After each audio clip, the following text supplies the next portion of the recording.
तुमने दान नहीं दिया कि तस्मात् तो महिमीशलम वृणिहं वरदर्श भात पदानि प्रणीतेत्य इंद्र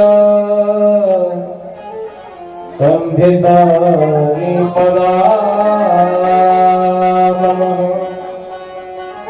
हमें 3 पग जमीन दान में दे दीजिए, और वो भी अपने पैरों से ही लेंगे राजन, तुम्हारे पैरों से नहीं लेंगे। इससे हमारा धर्म बिगड़ेगा नहीं और आपको कष्ट होगा नहीं। राजन कहने लगे, राजा कहने लगा कि महाराज पहले तो आप 3 पग भूमि मांग रहे हो, और दूसरा उसमें भी अपने ही पैरों से।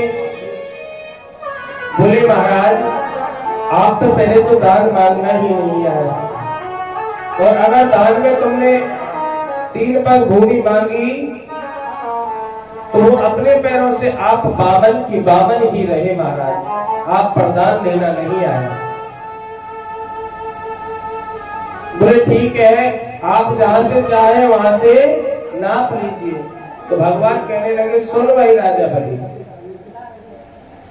बिना संकल्प के मैं 1 तिल का भूमि भी दान में नहीं लूंगा। राजा बलि हंसने लगा, बताओ छोटा सा बालक और ये भी संकल्प की बात करता है कि बिना संकल्प के 1 पग भूमि भी नहीं लूंगा। अरे बोले महाराज आप कहीं से नाप लीजिए। बोले नहीं, बिना संकल्प के कभी भी ब्राह्मण दान नहीं देता।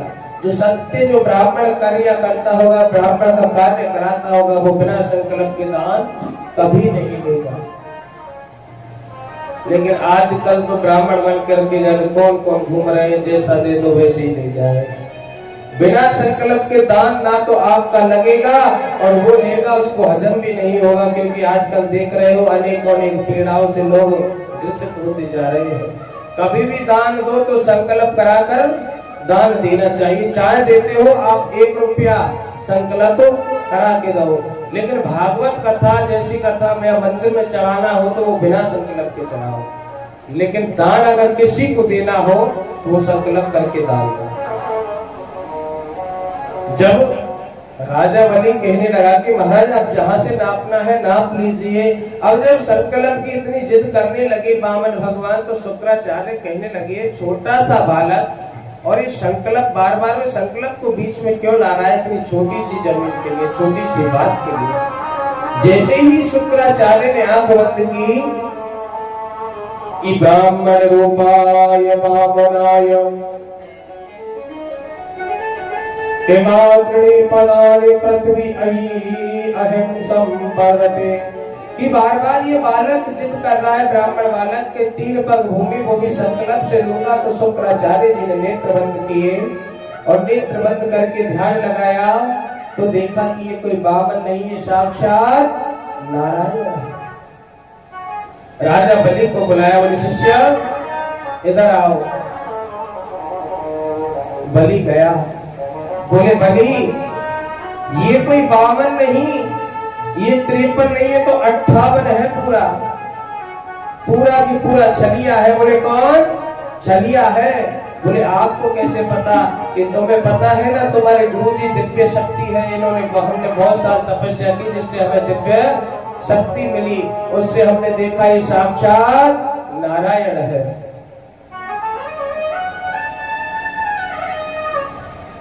राजा बलि कहने लगा अब तो महाराज मेरी बात है, मुझे 3 पग भूमि दान करनी है। शुक्राचार्य जी कहने लगे राजन आप इससे मना कर दीजिए कि हमने कोई ऐसी बात नहीं कही कि हम तुम्हें दान देंगे। तो बलि कहने लगा कि महाराज गुरुजी गुरुदेव आप ये क्या कहते हो? आप ही कहते हो कि झूठ मत बोलो, और आप ही कहते हो कि द्वार पर अगर कोई आ जाए भीख लेने के लिए, दान लेने के लिए, उसे खाली हाथ नहीं लौटाना चाहिए, और आप कह रहे हो कि झूठ बोल दूं। तो शुक्राचार्य जी कहने लगे कि स्त्री से नरम विभाय च वृद्ध्यर्थे प्राण संकटे गौ ब्राह्मण हिंसाय स्याज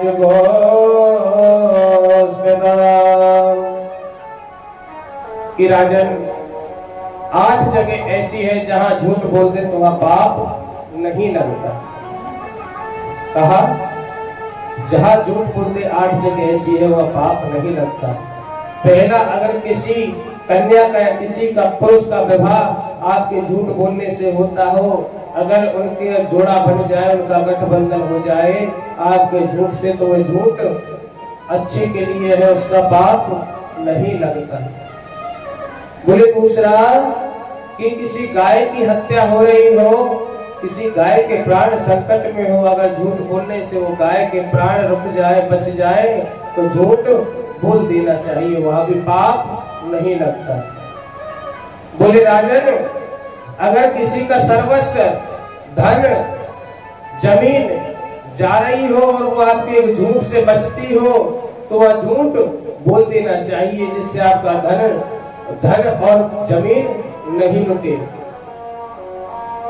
बोले राजन, किसी ब्राह्मण की हत्या हो रही हो और उसकी अगर तुम जान बचा सके एक झूठ से, तो उसकी जान बचा लो। बोले राजन, किसी गरीब की, किसी असहाय की अगर तुम झूठ बोल के कोई मदद कर सको, तो वो झूठ भी आपको पाप में नहीं ले जाएगा, उसका पाप आपको नहीं लगेगा।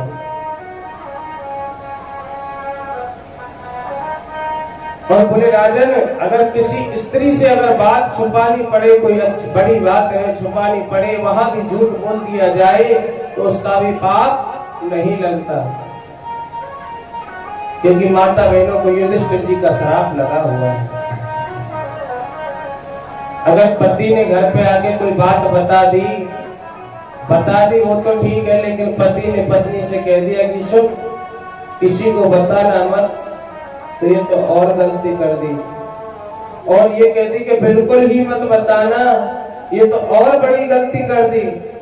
अब तो पत्नी अपनी सहेली के पास बैठी होगी, मुंह उतार के बैठी होगी कि, तो सहेली पूछेगी क्या हो गया, अरे क्यों नहीं ऐसे चुपचाप क्यों बैठी है, क्या बात है, तो फिर कहेगी वो धीरे धीरे से, कुछ नहीं बस ऐसे, कि बता मैं तेरी खास सहेली हूं,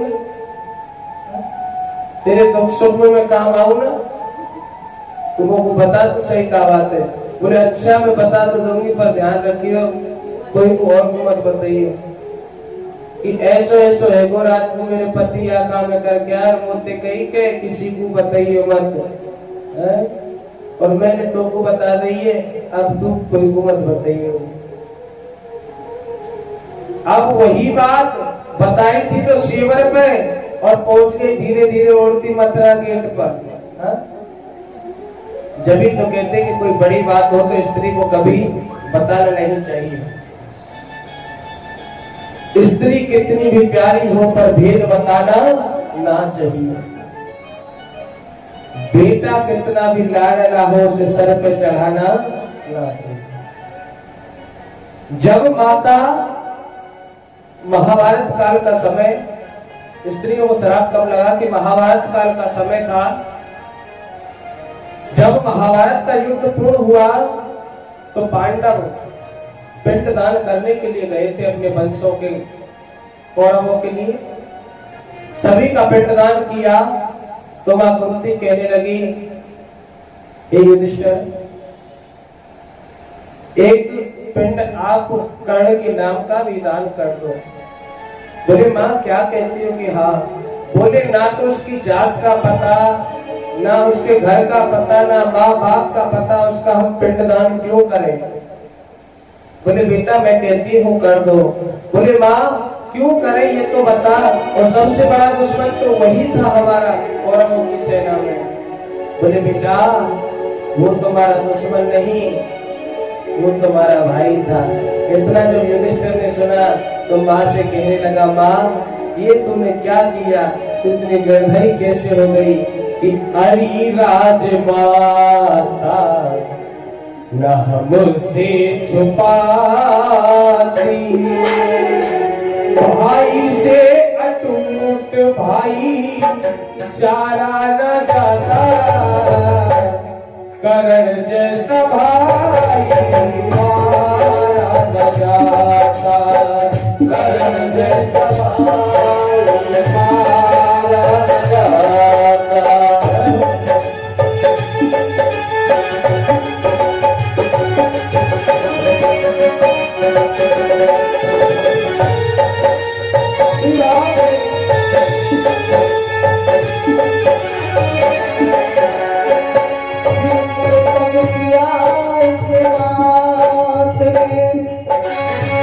ये माता ही अन्यायी है,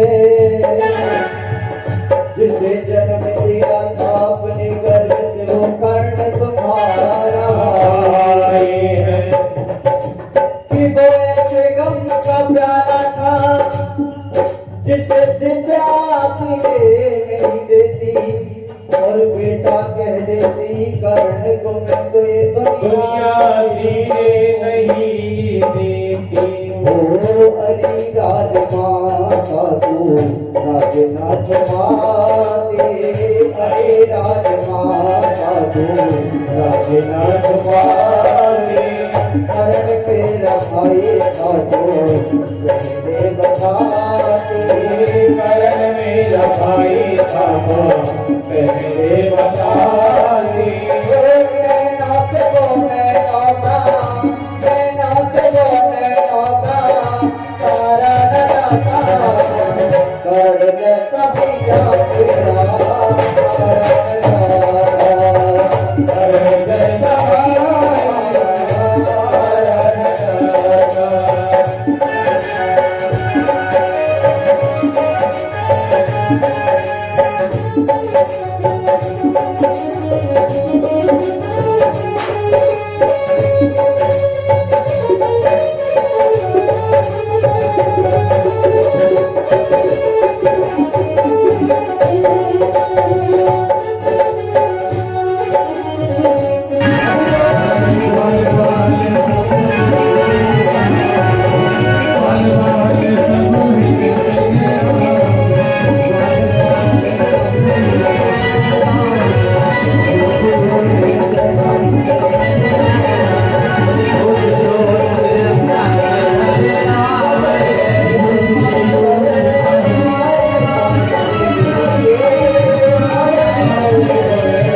मेरा भाई था पहले बता दी। नैना से बोले नाता, नैना से बोले नाता तुम्हारा न जाता, कर्ण जैसा भैया तेरा न जाता, कर्ण जैसा भैया तेरा न जाता।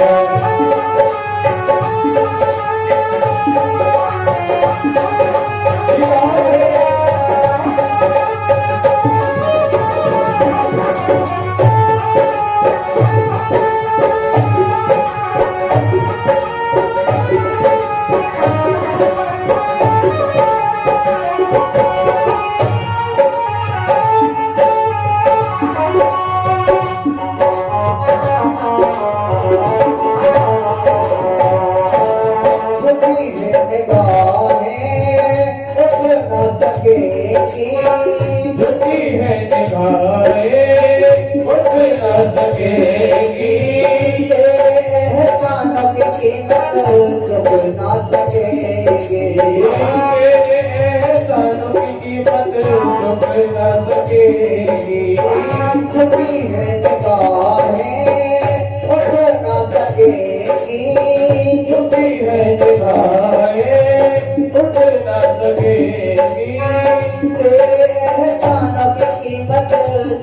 ना सकेंगे। चुक ना सकेगी। अरे राजमाता तुझको दया भी ना आती। अरे राजमाता तुझको दया भी ना आती। करण के रखाए तो तुझे बता दे। करण के रहाई का पहले बता दे।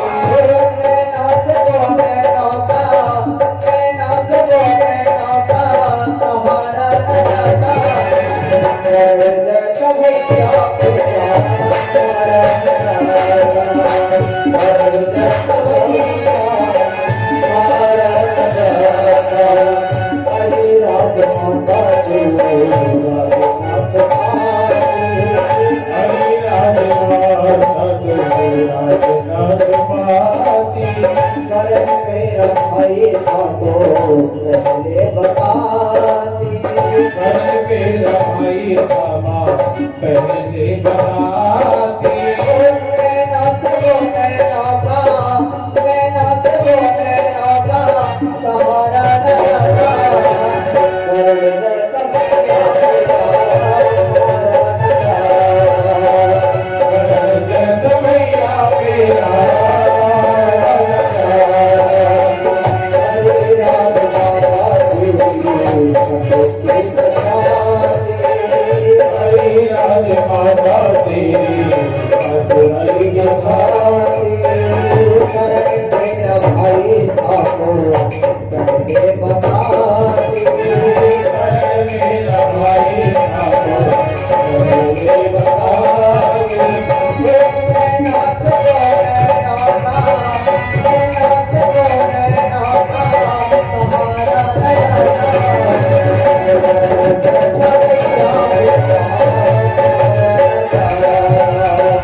हरी राजमाता तू राज ना छुपाती।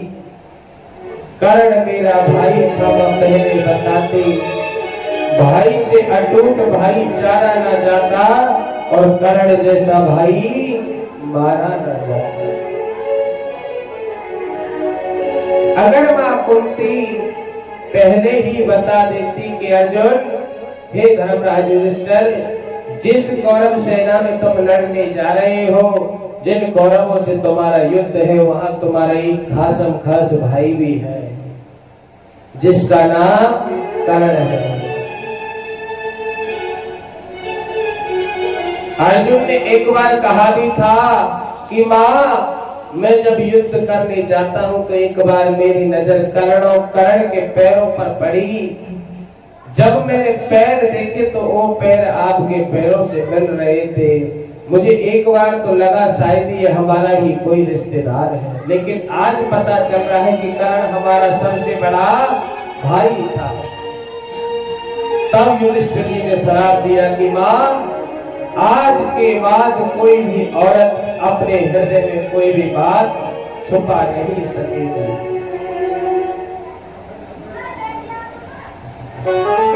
तब से माता को श्राप लगा हुआ है कि कोई भी ज्यादा बड़ी बात हो जाती है, ज्यादा गहरी बात होती है, उसे छुपा नहीं पाते। कितना भी कोशिश करो, एक ना एक दिन तो निकल आएगी बाहर और फिर पूरे ब्रह्मांड को पता चल जाती है। बिना मोबाइल के पूरे भारत में खबर पड़ जाएगी। तो श्री शुक्राचार्य जी कहने लगे, राजन, ऐसे 8 जगह हैं जिन पर झूठ बोलने से पाप नहीं लगता, तो आप मना कर दीजिए, जिससे आपका धन बचेगा, आपका खजाना बच जाएगा। लेकिन बलि महाराज कहने लगे कि गुरुदेव, आप कुछ भी कहिए, अब मैं अपनी बात से पीछे नहीं हटूंगा। जैसे बोले कि अगर ये नारायण होगा तो लोग कहेंगे कि बलि के दरबार पर नारायण स्वयं भिक्षा लेने के लिए गया, और अगर ये ब्राह्मण होगा तो 3 पग से ज्यादा नहीं देगा। और मेरे तो दोनों ही हाथों में लड्डू है, मेरे तो दोनों ही हाथों में लड्डू है। अगर नारायण हुआ तो लोग कहेंगे कि साक्षात लक्ष्मीपति भी बलि के द्वार पर भिक्षा लेने के लिए आए। बलि ने जैसे ही गंगा सागर लिया, जानते हैं गंगा सागर को, वो वाला सागर नहीं जिसमें स्नान करते हैं, वो गंगा सागर घर में मिलता है, छोटी वाला, नल की वाली।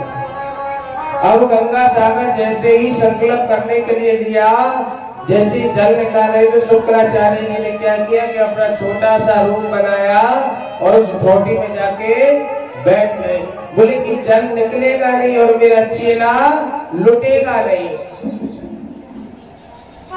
मेरा चेला लुटेगा नहीं। जब जल नहीं निकला, बहुत समय हो गया, तो भगवान ने क्या किया कि अपना जो कोसा का आसन था उसमें से एक तीली निकाली। तीली जानते हैं, कोसा के आसन में जो फूसकी सी जो तीली होती है वो निकाली और वो तीली गंगा सागर की ठोटी में चला दी। अब जैसे वो ठोटी में गई तो शुक्राचार्य जी की एक आंख पधार गई। अब जैसी आंख पधारी तो शुक्राचार्य जी बाहर आ गए। शुक्राचार्य जी को बलि महाराज ने देखा, बोले गुरु जी ये क्या हुआ, आपकी आंख कैसे पधार गई। शुक्राचार्य जी कहने लगे बस ऐसे ही, पता नहीं कैसे पधार गई। लेकिन भगवान शुक्राचार्य जी को बताना चाहते कि संत की नजर में, गुरु की नजर में, गुरु की दृष्टि सब पर एक समान होनी चाहिए, ना कि अलग अलग। संत हो गुरु हो, संत गुरु की नजर में संसार के सभी प्राणी एक समान होने चाहिए, ना कोई गरीब ना कोई अमीर, ना कोई जात ना कोई पात। लेकिन आजकल तो चाहे संत हो या कोई भी हो, सब में जात पात हो।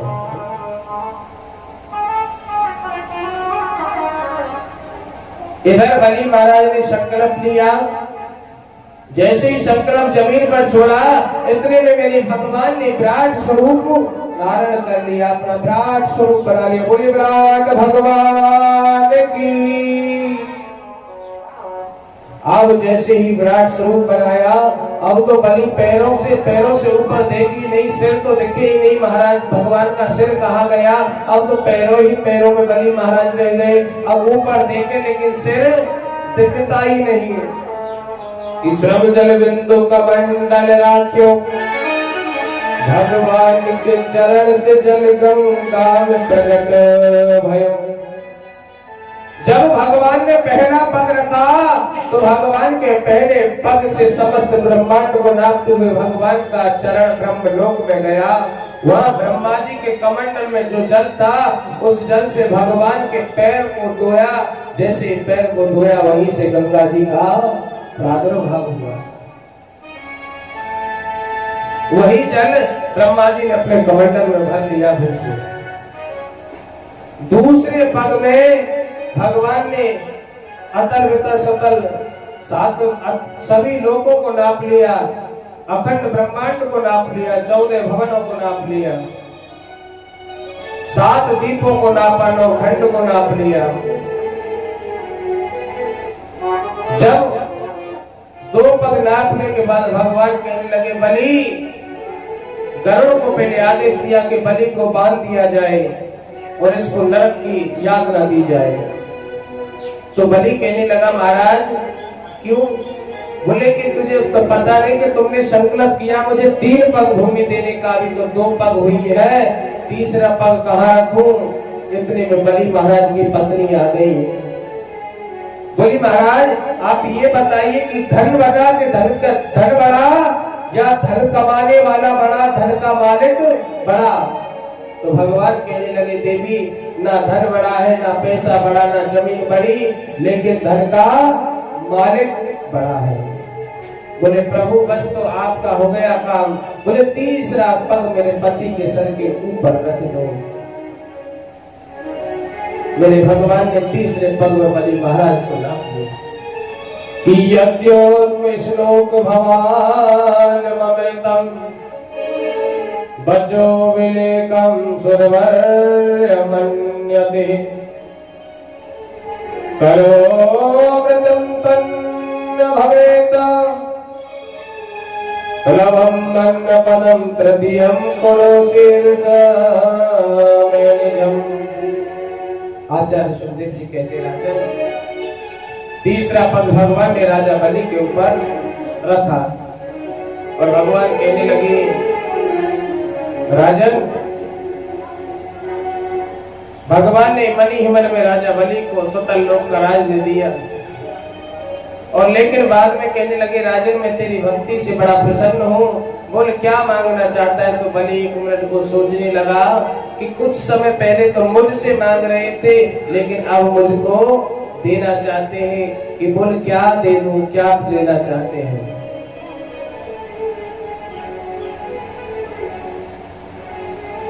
बलि महाराज कहने लगे प्रभु, मुझे कुछ नहीं चाहिए, मुझे ये चाहिए जो आपने सुतल लोक का जो राज दिया है ना, वो तो ठीक है, लेकिन मुझे ये चाहिए कि मैं जब भी महल से निकलूं, जब भी महल में अंदर प्रवेश करूं, तब आपका दर्शन हो जाए। क्या हो जाए? दर्शन हो जाए। भगवान कहने लगा, क्यों रे भैया, तू हमको नौकर बना के रखना चाहता है? बोले महाराज, मैं नौकर बना के नहीं रखना चाहता। बोले जब तक मैं तेरा द्वारपाल बनूंगा नहीं, तब तक मुझे कैसे पता रहेगा कि तू बाहर कब आता है और अंदर कब जाता है। लेकिन भगत की जैसी इच्छा, भगत की जैसी इच्छा मेरे ठाकुर जी, उसकी इच्छा पूर्ण करते आज मेरे प्रभु स्वतंत्र लोक में राजा बलि के यहाँ पहरा लगाने लगे। बहुत समय निकल गया। एक दिन नारद जी माता लक्ष्मी से मिलने क्षीर सागर वैकुंठ में गए। बोले मैया, पिताजी कहाँ है? माता कहने लगी, उनको बहुत समय हो गया गए, लेकिन अभी तक लौटे नहीं, कोई अता पता ही नहीं कहाँ है। नारद जी कहने लगे, मैया आपके जो पति है ना, उनकी नौकरी लग गई सरकारी, और वहां में भी मैया ना कोई तनख्वाह, ना कोई पेमेंट, और 24 घंटे की ड्यूटी और है भैया, रात दिन ड्यूटी कर रहे हैं आपके पति। बोले कहाँ है? बोले राजा बलि के यहाँ पर है। तो बोले कैसे बुलाया जाए उनको? बोले मैया दो ही काम है, या तो राजा बलि के यहाँ जाकर आप दान मांग लीजिए। इतना सुना कि मैं लक्ष्मी दान मांगू, लोग मेरी पूजा करते, मैं किससे दान मांगू? मैं किसी से दान नहीं मांगती। तो बोले भैया एक काम कीजिए, आगे आने वाला है श्रावण मास, और श्रावण मास में एक त्योहार आता है, उसी दिन से त्योहार चला कौन सा? रक्षा बंधन। बोले भैया एक काम करना, बलि की कोई बहन नहीं है, आप राखी बांधने जाना, और जब कोई भी क्या है कि राखी बांधने के बाद भैया कुछ ना कुछ देता है। आजकल तो कंजूसी से जाते हैं लोग, है ना, भैया क्या जाएंगे तो बोले 100 रुपए की राखी ले चले, भैया कम से कम नहीं तो 1000 रुपए दे। हाँ, आजकल प्रेम से नहीं जाते, आजकल तो लोग से जाते हैं। और उसमें भी लोग कि सरकारी भैया हुआ तो बाकी का 500 वाली राखी, और गरीब हुआ तो 10 वाली। बोले गरीब को 10 वाली क्यों? कि बोले बाप देवे की कच्ची ना, वो 1 रुपया दे दे, वही बोलते हैं। और 500 वाली सरकारी वाले को क्यों? कि 500 की राखी जब आपको देंगे और मिठाई खिलाएंगे तो वो 10,000 देखो बेटा में। ये रह गया आज का लालच, प्रेम तो रहा ही नहीं। आज माता लक्ष्मी श्रावण के महीने में रक्षा बंधन के दिन भैया को राखी बांधने जा रही है राजा बलि को। आज सुतल लोक में पहुंचकर भैया से कहने लगी, भैया। बोले कौन? कि मैं आपकी बहन हूँ। बोले मेरी बहन? कि हाँ। बोले कहाँ से आई? मैंने तो आज तक देखा ही नहीं। कि भैया मैं दूर की बहन हूँ आपके रिश्ते में, मेरे पिताजी ने मेरी शादी बड़ी छोटी सी उम्र में करा दी। आपके जो जीजा जी है ना, वो इतने कंजूस है कि मुझे निकलने ही नहीं देते, लेकिन आज तो मैंने कह दिया कि कुछ भी हो जाए मैं मेरे भैया की राखी बांधने जाऊंगी। वो छोटे भैया तेरे द्वार बहना बड़ी दूर से आई, छोटे भैया तेरे द्वार बहना बड़ी दूर से आई, छोटे भैया तेरे द्वार बहना बड़ी दूर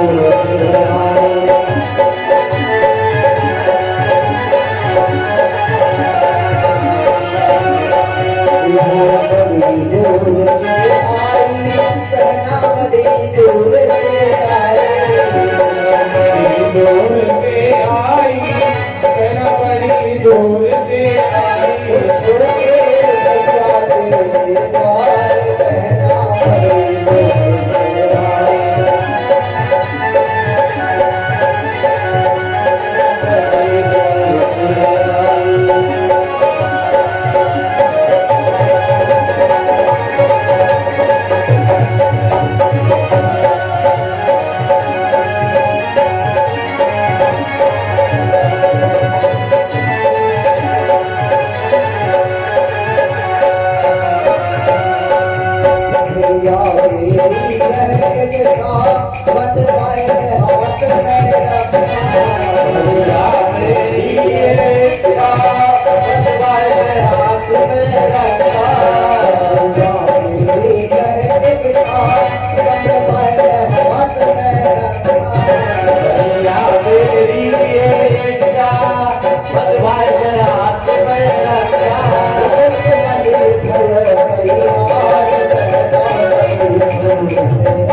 छोटे भैया तेरी द्वार कहना बड़ी दूर से आई।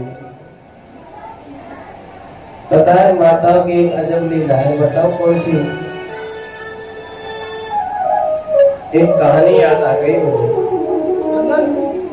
कहानी अपने उत्तर प्रदेश की है, आगरा जिले की है, शायद सुनी भी होगी। दो भाई रहा करते थे भाई। बचपन में ही माँ बाप गुजर गए। एक साथ पढ़े दोनों भाई, एक साथ पढ़े लिखे, एक साथ जो भी किया सब एक साथ किया था।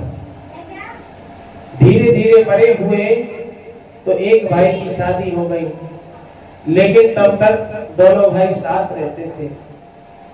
कुछ समय बाद छोटे भाई की भी शादी हो गई। अब दोनों पे बाल बच्चे हो गए।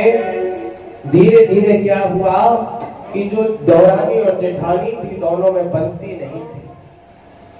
अब बन नहीं रही थी तो दोनों न्यारी हो गई, अलग हो गई और अपने बच्चों को शिक्षा देने लगी कि तेरी जो ताई और ताऊ है ना वो हमारे बड़े दुश्मन है। क्या है? दुश्मन है। और इधर जो बड़ी वाली थी वो कहती तेरे चाचा चाची हैं वो हमारे बड़े ही दुश्मन हैं, उनसे कभी बात मत करना, वो कुछ दे तो लेना नहीं। अब छोटे छोटे बालकों में जहर बोलना प्रारंभ किया, भाई से भाई का मिलना बंद करा दिया। लेकिन जब भी वो दोनों भाई निकलते घर से काम को तो एक जगह बना रखी थी उन्होंने, शाम के समय वो दोनों वहीं पर मिल लिया करते। लेकिन घर में पता चलने नहीं देते। समय निकलता गया, एक दिन बड़े भाई की तबीयत बड़ी खराब हो गई तो हॉस्पिटल में भर्ती हो गया। तो छोटा भाई जब देखने जाने लगा तो उस छोटी वाली ने क्या किया, उसके बच्चों ने और उसकी पत्नी ने छोटे भाई को कमरे में अंदर बंद कर दिया। बड़ा भाई मां बढ़ती है, सीरियस हालत थी, लेकिन छोटा भाई अंतिम समय में देख नहीं पाया और बड़े भाई का कुछ समय बाद प्राणांत हो गया। जब प्राणांत हुआ तो जो उनको ले जाया जा रहा था, अंतिम यात्रा जब निकाली जा रही थी तो छोटा भाई जाना चाहता था लेकिन घर वालों ने नहीं जाने दिया, अंदर बंद कर दिया। बड़ा रोने लगा कि भैया के अंतिम दर्शन तो मुझे करने दो, एक बार देख तो लूं कि मेरा भाई आज अंतिम दर्शन देके जा रहा है, मुझे अकेले छोड़ के जा रहा है। बचपन से जो हम खेले साथ पढ़े साथ रखे, आज मुझे अकेला छोड़कर जा रहा है। लेकिन उसकी पत्नी और बच्चों ने एक ना सुनी और उसको कमरे में ही बंद रखा। 13वें का दिन आया लेकिन उस छोटे भाई को तब तक कमरे से निकाला नहीं कि कहीं बीच में जाके और बड़े वाले के घर पे चला जाए, इसलिए बाहर नहीं निकाला।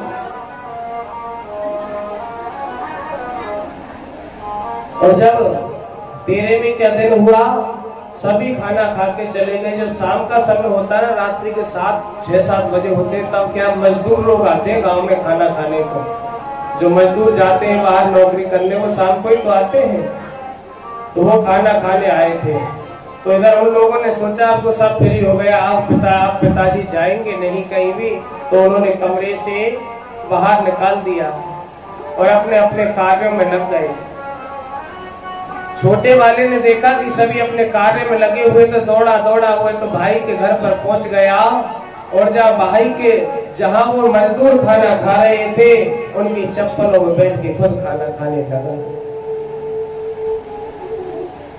तो किसी गांव वाले ने देखा तो उसके बड़े भाई के बच्चों को बुला के लाया, बोले तुम जैसे लोगों को मर जाना चाहिए कि तुमको शर्म नहीं आई कि तुम्हारे परिवार में एक ही तो बुजुर्ग रह गया, वो भी बड़ा, वो भी घर का मुखिया, और वो देखो कहाँ बैठकर खाना खा रहा है, चप्पलों में बैठकर। तुम जैसों को तो ये मर जाना चाहिए, जीने का कोई अधिकार नहीं। जब गांव वालों ने इतना कहा तो बड़े भाई के बच्चे आए और अपने चाचा के पैरों में गिर गए, माफी मांगने लगे। जब माफी मांगने लगे तो चाचा ने उनको माफ किया, बोले बेटा आपके जो भाई है ना, मेरे जो बच्चे हैं बड़े ही क्रोधी हैं, बड़े ही पापी हैं। मैं चाहता हूँ कि एक बार आप उनसे भी मिल लो। मैं चाहता हूँ कि मेरा भी अंतिम समय है, पता नहीं कब मेरी प्राण निकल जाए, तो एक बार फिर से सभी एक हो जाओ और एक साथ रहो। यही मेरी और मेरे भाई की इच्छा थी, तभी उनकी आत्मा को शांति मिली। तब वो बच्चे अपने चाचा के साथ चाचा के घर गए और उन बच्चों से जैसे ही माफी मांगने लगे तो बच्चों ने उनको गोद में ले लिया। चाचा कहने लगा अब तो अपने भाइयों को गले से लगा लो, अब तो प्रेम कर लो, क्योंकि मेरा अंतिम समय चल रहा है, अब तो मिलके रहो। तुम्हारी माँ ने तो घर को अलग कर दिया, लेकिन तुम तो भाई हो, तुम तो मिलके रहो। तो वह परिवार को जैसे तैसे एक साथ किया और अंत में उनका प्राणांत हो गया। खुशी खुशी उनका प्राणांत हुआ। कहते हैं ना कि दो भाई भाई में दरार कौन पाड़ता, आप सभी जानते हैं। मेरी माता बहनी ही पाड़ती है, बुरा मत मानना भैया, जो सत्य है वही बताऊंगा। भाई भाई से कभी अलग नहीं होता जब तक माँ बहन चाहेगी नहीं। अगर वही आपके पति और आपको अपने भाई से ना मिलने दे तो आप पर क्या बीतेगी आप बताओ। वही आपको अपने भाई से ना मिलने दे, आपके भाई के पास कभी भी ना जाने दे, तो आप पर क्या बीतेगी आप बताइए। तुमने जैसे खून के रिश्ते को अलग कर दिया, घर से घर को अलग कर दिया, घर से भाई भाई को अलग कर दिया, और अगर वो तुमको अलग कर दे तो फिर तुम क्या कर पाओगे उनके। तो मैं तो ये कहता हूं कि कभी किसी भी घर में अगर भाई भाई एक साथ है, बड़ा प्रेम है, तो निभाने की कोशिश करो, उस रिश्ते को अलग मत करो। एक घड़ी अगर पुत्र काम नहीं आया, लेकिन भाई काम आएगा। और उन भाइयों से भी निवेदन करूंगा जो अपने भाइयों की जमीन को हड़पते हैं, कभी जमीन ना हड़पो, नहीं तो जमीन हड़पने की पता नहीं जेल होती है कि नहीं, जेल होगी या नहीं होगी वो तो पता नहीं, लेकिन ठाकुर जी के दरबार में उसका इंसाफ जरूर होगा, क्योंकि उसकी लाठी की आवाज होती नहीं है, लेकिन काम जरूर हो जाता है।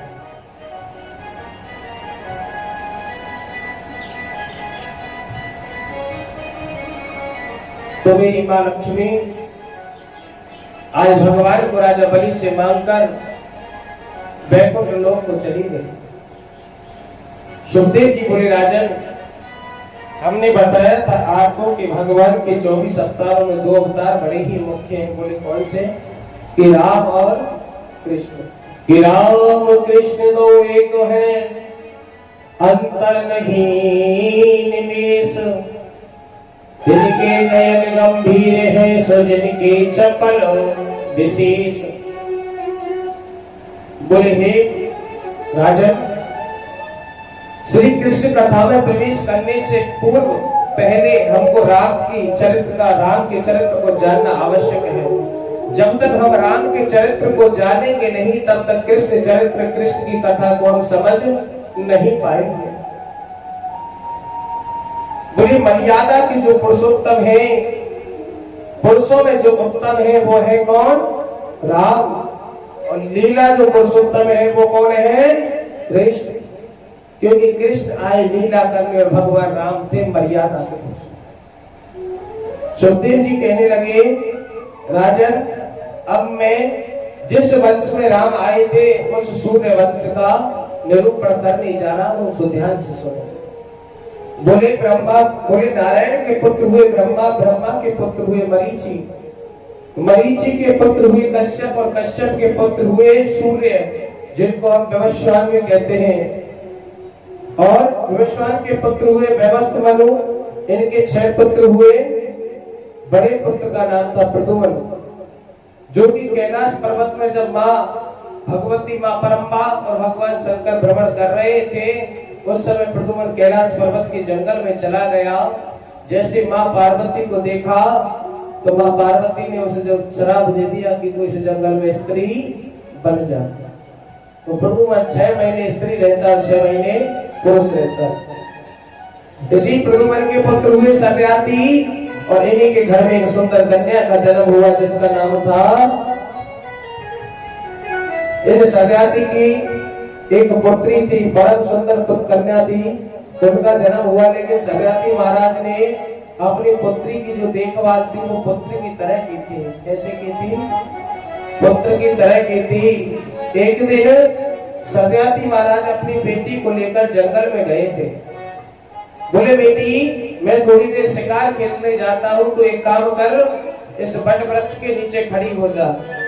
अब वह वट वृक्ष के नीचे खड़ी तो हो गई, वो देखती है कि एक पुतला है, बड़ा मट्टी जमी हुई है पुतला पे, तो वो एक लकड़ी लेती है और उस लकड़ी को पुतले की आंखों में जैसे ही चुभाती है तो दोनों आंखों से खून निकलने लगता है। वह खून को देखकर बड़ी डर जाती है। इतने में महाराज सव्याती वहां आ जाते हैं और जब ये खून देखते हैं तो बोले, बेटी ये क्या किया? बोले, पिताजी गलती हो गई, मैंने तो इसको पुतला समझा पर इसमें से खून निकलने लगा, इसमें से खून निकलने लगा। महाराज सव्याती ने जब जैसी धूल मिट्टी साफ की महाराज, तो वह चमन ऋषि बैठे हुए थे तपस्या में। कौन? चमन ऋषि। चमन प्रकाश तो खाया होगा ना घुटनों के दर्द के लिए, वही चमन ऋषि है। और है चमन ऋषि, उन्हीं ने इसका जो चमन प्रकाश बना है वो उन्हीं की देन है। अब जब चमन ऋषि दोनों आंखों से अंधे हो गए तो सव्याती महाराज ने अपनी पुत्री का विवाह चमन ऋषि के साथ कर दिया। चमन ऋषि के साथ जब सव्याती महाराज ने अपनी पुत्री का विवाह किया, पुत्री ने चमन ऋषि की बड़ी ही सेवा की और अश्विनी कुमारों की पूजा की। अश्विनी कुमार पूजा से बड़े ही प्रसन्न हुए। अश्विनी कुमारों को प्रकट करके महाराज सव्याती की फिर से आंखों की रोशनी वापस की। इसी वंश में हुए महाराज अम्बरीश। कौन हुए? अम्बरीश का नाम जानता है कोई? नहीं जानता? कभी सुना है अम्बरीश का नाम? नहीं सुना? अमरीश पुरी को नाम? अम्बरीश जी का नाम नहीं सुना है ना? अम्बरीश और महाभागा एकादशी का व्रत कौन कौन करता है? एक ही करते हैं एकादशी का व्रत और कोई नहीं करता है। और जो बची कुची उन्हें तो भूख ज्यादा लगती होगी। जिस एकादशी का व्रत करती है वो एकादशी पहले पृथ्वी लोक पर नहीं थी, मृत्यु लोक पर नहीं थी, वह स्वर्ग लोक में की जाती थी। एक बार महाराज अम्बरीश इंद्रपुरी में पहुंचे, तब देखा कि इंद्र जी एकादशी का व्रत कर रहे हैं। तो अम्बरीश महाराज ने उस एकादशी का पूरा विधान पूछा और इंद्र लोक से इस एकादशी को मृत्यु लोक पर लेकर आए थे। मृत्यु लोक पर वही लाए। साल में जितनी भी एकादशी आती महाराज अम्बरीश सभी एकादशियों का व्रत किया करते थे। कितनी आती है एकादशी साल में? 26, 34, 24।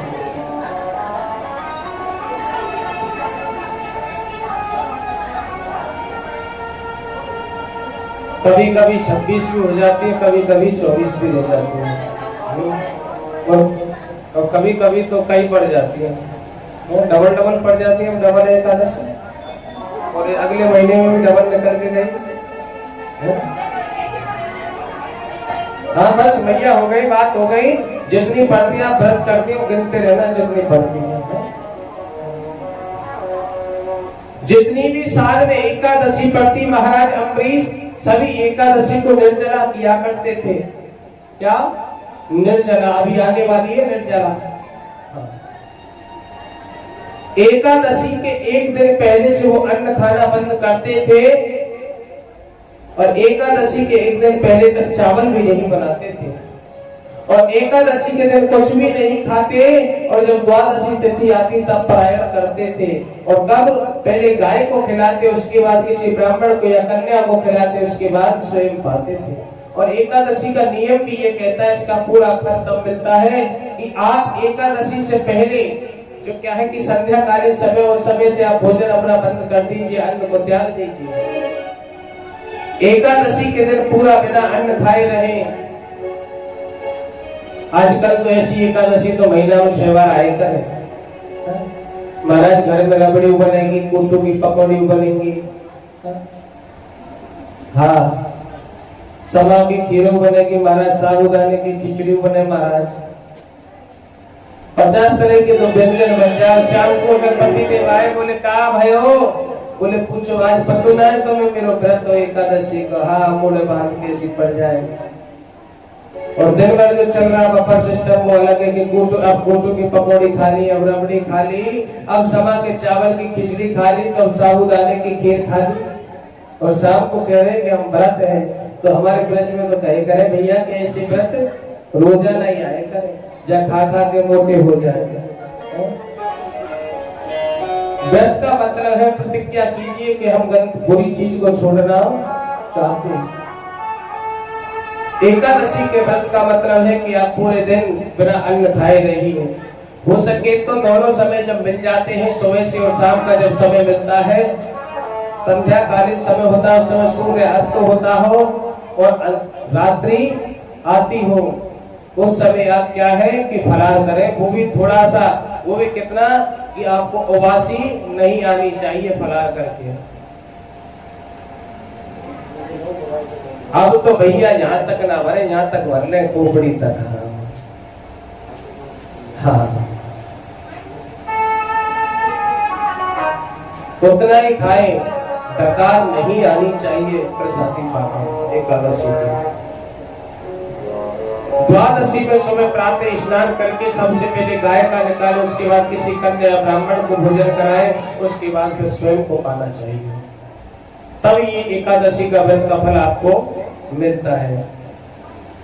तो जब